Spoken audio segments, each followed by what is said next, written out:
I think it certainly helps if you're in a market that free agents want to go to, if you have opportunity from a financial standpoint to pay good free agents. But certainly as coaches and as former players, I want to see roster expansion. I want to see us be able to really have the opportunity to develop young players and young talent. There are a lot of players who have potential to play in our league that just don't have opportunity because there's not enough spots. And because when you're holding an 11, 12-man roster, you got to have players who can impact right away. We've seen it from an injury standpoint. We've had to go the hardship route a number of times. If you have more roster spots, then they're in your system. 1 minute ago, everything changed for Team USA. Fans are stunned, the locker room is shaking, and the basketball world is asking the same question. Did Caitlin Clark really walk away from Team USA? And did Sue Bird actually apologize? Tonight, we break down the rumors, tension, silence, politics, favoritism, and the shocking new reports that the so-called UConn Mafia inside Team USA may have finally pushed things too far. And this is the moment where Caitlin Clark said, "Enough is enough." Before we dive in, hit the like button right now, because what you're about to hear changes everything. From the very start of training camp, insiders say there was tension in the air. Caitlin Clark, the most watched, most loved player on the planet, walked into a room filled with legends, veterans, and personalities who had already decided how things should run. And that's where it started. The bench drama, the cold shoulders, the so-called quiet rivalry. Not loud, not violent, but painfully clear. You could feel it. Insiders describe it as a vibe shift. Fans call it blatant disrespect. Reporters call it politics. But one thing is certain, Caitlin Clark felt it from day one. Was it strategy? Was it favoritism? Was it ego? We don't know the truth. On it because Sue Bird was kind of like a new generation type thing. It kind of centralized the process. There was a lot of shady means last year. It was just multiple people involved. Everyone throwing up their hands saying it wasn't them. And now with Sue Bird there, you got a square person that's running things. Like on the men's side, you got Grant Hill. Prior to that, you had Jerry Colangelo. And in this situation with Gino Auriemma, Sue Bird, is the UConn Mafia about to try to move Caitlin Clark out the way for Paige Bueckers at the point guard position, at least?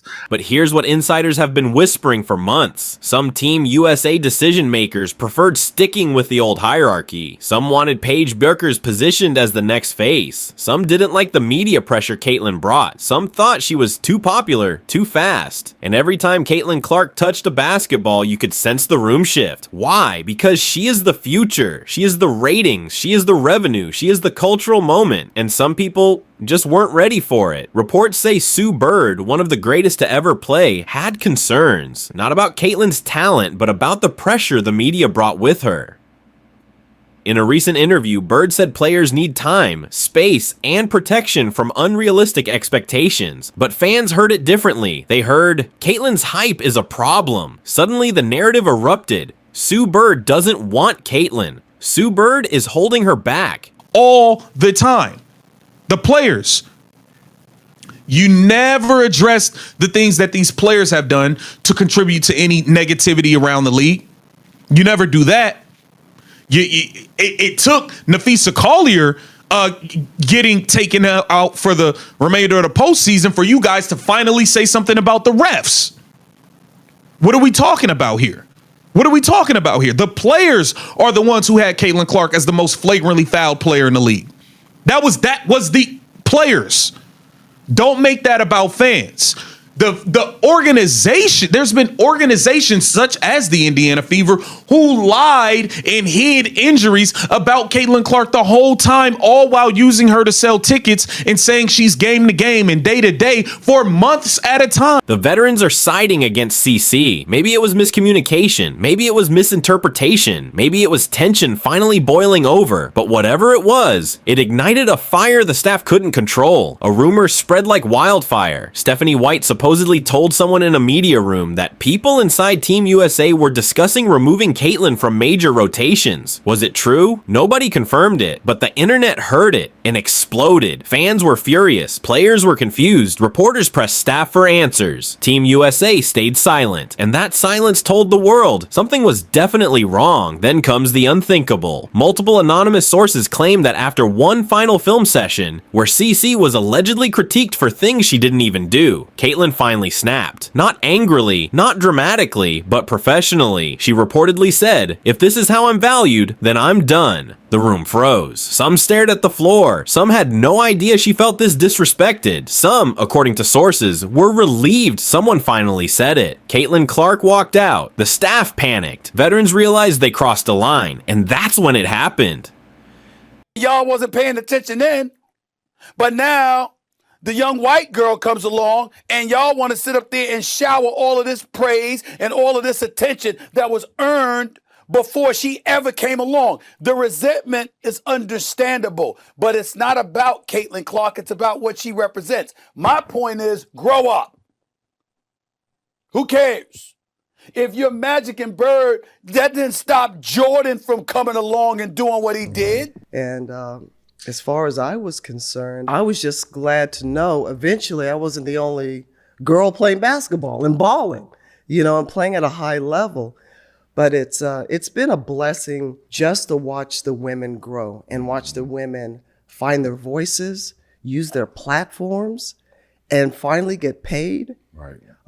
That's been, if anything, the flowers for me is to see their achievements now. You recently coached the WNBA All-Star game.